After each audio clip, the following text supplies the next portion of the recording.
All right, we got a pretty interesting one today as Emmitt Smith is making comments about the Dallas Cowboys and why they shouldn't draft Ashton Jeanty, and Ashton Jeanty is saying that he's better than Emmitt. Let's get right into it, and be sure to subscribe for more Dallas Cowboys content, and shout out to DLLS Cowboys for the media footage. First things first, let's take a listen to Ashton Jeanty as he says he's like Emmitt Smith, but more explosive. If you had to describe your game, how would you describe it? Who do you say is it similar to? Well, everybody as of lately has been saying, I'm a more explosive Emmitt Smith. Right. So I'm going to go with that. I like that. I like that. He said everybody as of late has been saying he's a more explosive Emmitt Smith, and I absolutely actually agree with that. Ashton Jeanty's body profile is very similar to that of Emmitt Smith. He's more of a shorter, stockier build type of dude, but very, very thick. Pause. Very thick and strong built, right? Very strong base, great balance, runs behind his pads. So I can absolutely see the comparison there, but I do believe that Jeanty probably has a little bit more breakaway capabilities, right? More explosive Emmitt Smith. Hey, the all-time leading rusher. Come on. People say no one's ever going to break their rush time. Maybe it's you. Hey, I don't know. We'll see. Maybe it's in my favor. All right. So that's what Ashton Jeanty had to say as it pertains to what his game is like. Now, here's Emmitt Smith, the guy that he compared himself to. Here's Emmitt Smith talking about why the Cowboys shouldn't draft the best running back in the draft. Should the Cowboys draft Frisco homeboy Ashton Jeanty? I don't think so. Why? I don't think the Cowboys are clearly understand what they really want.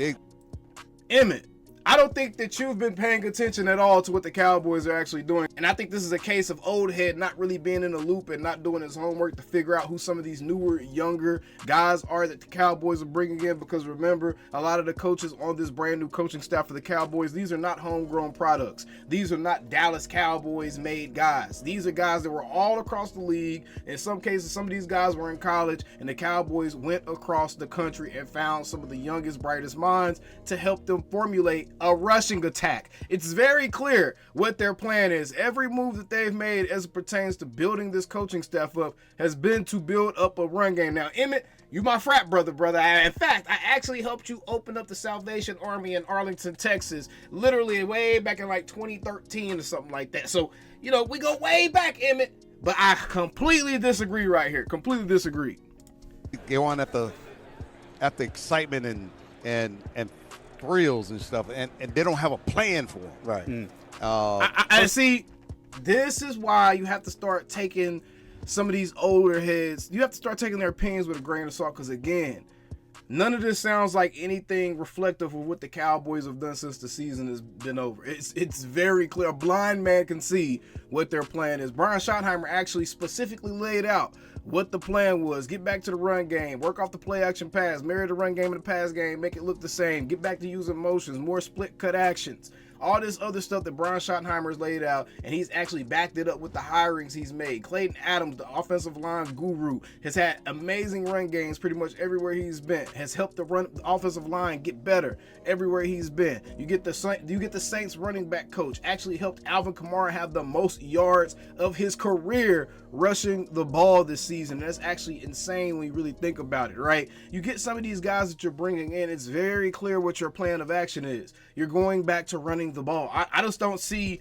I'm not really sure what Emmitt's talking about here. I'm just really not. First of all, they don't even have a plan truly for Dak Prescott. Right. Let alone.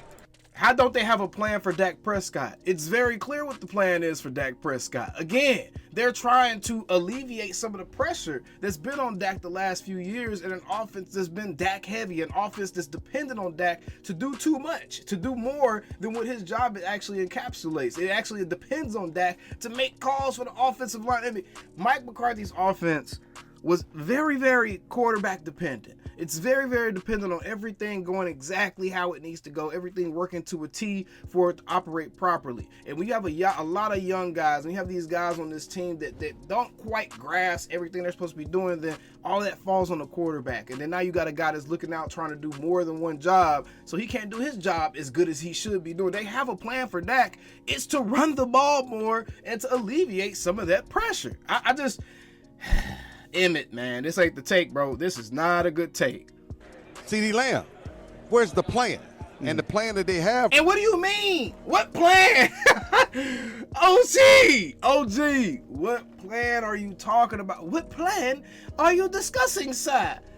What plan? The plan is for CeeDee Lamb is very, very clear. They're going to move him around, put him in and out the slot, put him on that boundary, move him around, whatever they need to move around so they can give him the ball. The plan is to get CeeDee Lamb the ball as many times as you possibly can. The plan for CD has been more clear than the plan for Dak this last season. That's for damn sure. Right now has not made sense over the last couple of years. So you all of a sudden you're going to wake up and come up with a plan for a new kid? Right. Mm-hmm. Plan for what you already have and allow things to fit. This doesn't make sense. I'm sorry. This take makes no sense. So they shouldn't add more weapons because Mike McCarthy and under a completely different coaching staff, they didn't plan on how to use the guys they already had. So they shouldn't draft any more weapons because they didn't, quote unquote, plan on how to use the guy. Bro. Maybe Emmitt been doing a bunch of media interviews. Maybe this DLLS booth was one of the last booths he was going to before he headed out to hit the town in New Orleans. Maybe everybody was up a little long trying to get them Mardi Gras beads or something because what? That plan and be committed to that plan. And I think that's been the problem. How this could Nah, I don't agree with that at all. I'm not gonna lie to y'all. Just because these dudes won Super Bowls here don't mean everything that they say is correct. I don't agree with whatever Emmitt was talking about right here at all as it pertains to drafting Ashton Jeanty or even with the plan. I think this has been an offseason in which the plan for the Cowboys has been more clear than it's been in a very, very long time. So if you're anybody that's actually paying attention, if you're actually paying attention to the team, if you're actually paying attention to what's going on around the team right now, I think it would be very difficult to sit here and say that there's been no plan in place for the Cowboys or what they plan on doing. That's foolishness to me. It's very clear. I don't think that Emmitt Smith is paying attention or keeping up with the team at all. So, he's just saying whatever he feels based off of what happened at the end of this last season. He's not taking into account anything else that's happened with the team since then. But news alert, there's been stuff that's happened with the team since then, Emmitt. So, I don't know, man. I'm getting to the point now, y'all, and I'm being completely honest, especially with how Mike Irvin's been showing out this last year.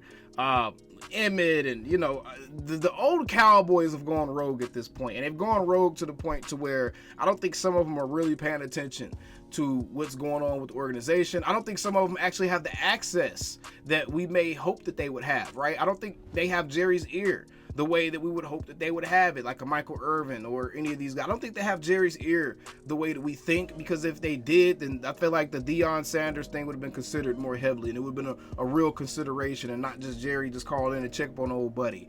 I think that some of these guys' suggestions would be taken into account, and it wouldn't be dismissed so easily when asked about in interviews. So I would be careful to look at the things that some of these older Cowboys say and look at them as Bible just because they used to play for the team, because I don't think that they have the access. I don't think they have nearly the same access as they used to have in years past, especially as the generations go on and the age gap gets larger. Some of these players are on the team now, man, they weren't even alive last time the Cowboys won the Super Bowl. So I don't know. I don't agree with this at all. Clearly, I don't agree with what he's saying here. In fact, I think factually speaking, it's incorrect what he's saying, because it's very clear what their plan is. And I think anybody paying attention can tell you exactly what their plan is going to be for this upcoming season, just based off of how the coaching staff has been formulated and based off the things that Brian Schottenheimer has said.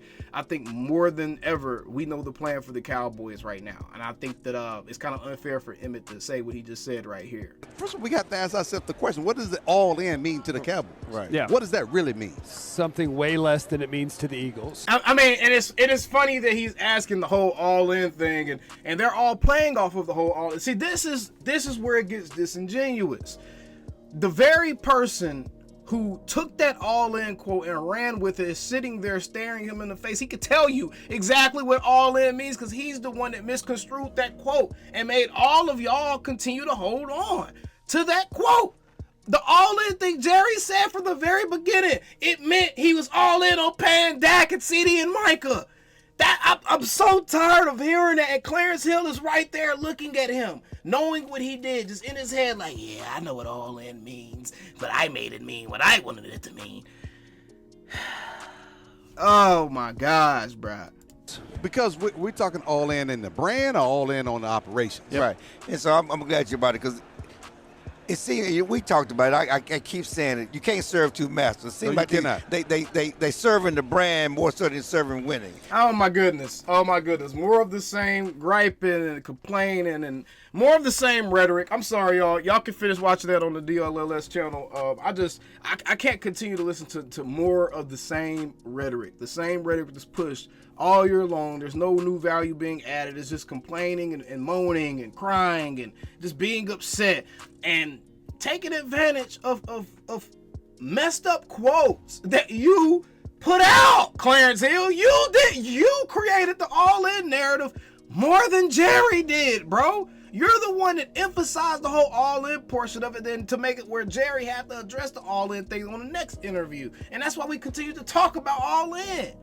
Oh my goodness. All right, either way, I don't agree with Emmitt. Y'all let me know what y'all think about all this stuff down in the comments below. Be sure to subscribe for more Dallas Cowboys content. Again, shout out to DLLS Cowboys for the clips, but golly, bro, oh boy. I'm gonna hold my and how about them Cowboys? Calling me, texting me, paging me, asking me, am I still them boys? Y'all usually check on me. Listen. I'm still them boys. Hey! Woo! Hey! I'm still them boys.